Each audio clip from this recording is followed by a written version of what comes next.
Luckily, I wasn't like most people for this speech. I got my title through a WhatsApp conversation and I liked it so much that I found a speech to fit it and had to find it into a CC3. Good morning, dear Toastmasters and guests. I'm here to give my CC3 and I'm here to get to the point. The title of Daisy, which I'm going to be talking about, refers to Daisy, which is actually a perfume and slash deodorant launched by Marc Jacobs, a famous fashion designer, last year. It's supposed to smell of the daisy flower, which is known for its clean freshness and sweet scent. And when it was launched, the tagline was that it's supposed to make you feel like you've just showered all the time. It's the pinnacle of beauty and the pinnacle of hygiene. It got over 1 million pre-orders before it was launched. When I heard about this, I was completely shocked. This little bottle cost 5,000 Indian rupees. I was completely skeptical. Which idiot would pay 5,000 just to be hygienic? I was completely shocked and I decided to do some research. I went on Amazon to look up Daisy and what I saw completely shocked me. Over 5,000 people had put up reviews saying how lovely they felt after using this and how beautiful they felt. Some had even put pictures of their new state. I was so shocked to see what a little drop of bottle could do to them. And I was thinking, what is it about hygiene that so many people are obsessed with? I was so curious. I decided to look into some facts about hygiene.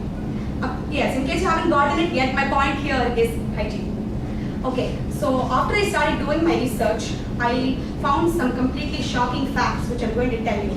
But before that, I'm not the kind of person who is supposed to talk about hygiene because normally I'm a mess. When people saw me in a sari, they were like, who is this person? She looks so different. And I was completely flabbergasted because you've seen how I wear my hair normally, right? It's a complete mess. And so I decided, but I'm stressing on this so much because with the combination of the actual deodorant which I saw and the facts shocked me. I'm going to tell you the facts right now. The first thing, according to the recent data, only 30% of the world can call themselves hygienic. That means something truly mind-screwing. 70% of the world cannot call themselves hygienic. That's completely shameful and horrible because we all know about the importance of hygiene. It was drilled into us from the time we first dropped food on the floor when we were 5 years old and picked it up to eat it shamelessly. Our mothers yelled at us, germs! And we were told that germs torture our body, especially in a tropical country. And so this fact is completely shocking. But even more shocking than that, 58% of the world's diarrhea is caused by lack of hygiene.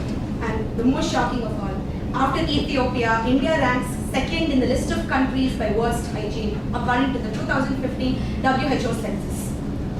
That absolutely shamed me, that mortified me and brought me to tears. Because Swachh Bharat Abhiyan was launched last year by the Prime Minister because he saw these stats and wanted to change the situation our country was in. And I wanted to help with Swachh Bharat Abhiyan. How could I do that when I myself am not a shining example of hygiene? Actually, I've had so many illnesses over my life. Other than student, my occupation should be known as professional sick person. Because I was 1 week when I was sick with a pain in my head and my toes simultaneously, and my dad said to me, look, she's sick from head to toe. And I was completely red in the face and so shamed. So I decided to talk about hygiene. I went on the internet and I started looking up a few hygiene tips and I put some of them in my daily routine. Here I'm going to tell you a few tips. The first thing, the one thing which I neglected tragically was dealing with my feet and feet hygiene. I came home with my feet sore and dirty and basically as black as a night sky. I used to come home and I used to never take care of my feet. But then I found a way to take care of it. I started washing it in hot water every day with lemon in it. Not only did it actually remove all of the germs, it left my feet looking very smooth. After that, because if you don't deal with your feet, you will get leptospirosis. Second thing, I made sure that I hang all my clothes in the sun to dry because the bacteria is absolutely zapped by the sunlight that comes in and it makes your clothes looking great as well. The third thing is I actually went and looked up another tip.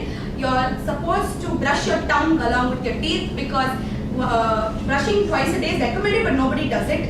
And you should brush at night and you should also floss. And one more thing is that we should absolutely not use antibacterial soap to wash our hands. because that actually breeds resistant bacteria on your hands and makes the situation worse. We should just use normal soap and water. I've talked so much about physical hygiene, but that's only a small part of hygiene. More important than physical hygiene is mental hygiene. Because if you have a healthy body, there is absolutely no use having it unless you have a healthy mind, or you'll just be a vegetable. After that, I looked up some mental hygiene tips as well. First things first, you should never bottle up your emotions. I never bottle mine up anymore. I absolutely do not, because what I do is, instead of setting and bottling it up, I scream, I kick things, I shout, I break glass, I write things, I talk about it, I sing, I dance, whatever. I absolutely do not bottle up my emotions, because if I do, it will just fester within me and come out in an absolutely ugly way later. Second thing, I make sure that I do meditation in the morning and introspection at night, and I make sure I don't have any negative emotions in me anymore. Last thing, after all the mental hygiene I've talked about, what the most important thing you should know is, if you have a mood problem, it will affect your physical health as well. Because if you're scared for an exam, it will manifest as a headache that will prevent you from writing the exam. Or if you're scared, you'll get a cold. So never feel any negative emotions. I've talked so much about hygiene, and I've talked and talked, but these tips are so simple and so easy to incorporate into your daily life because your skin looks great. Your skin looks absolutely great, especially your feet. And also, after all that I've said, hygiene needs to be inculcated so that these shameful stats can absolutely be erased. And in 2016, India comes first in hygiene. Last of all, I'd like to end with a saying I just invented. Never be lackadaisical when it comes to your health, and never lackadaisy. Thank you.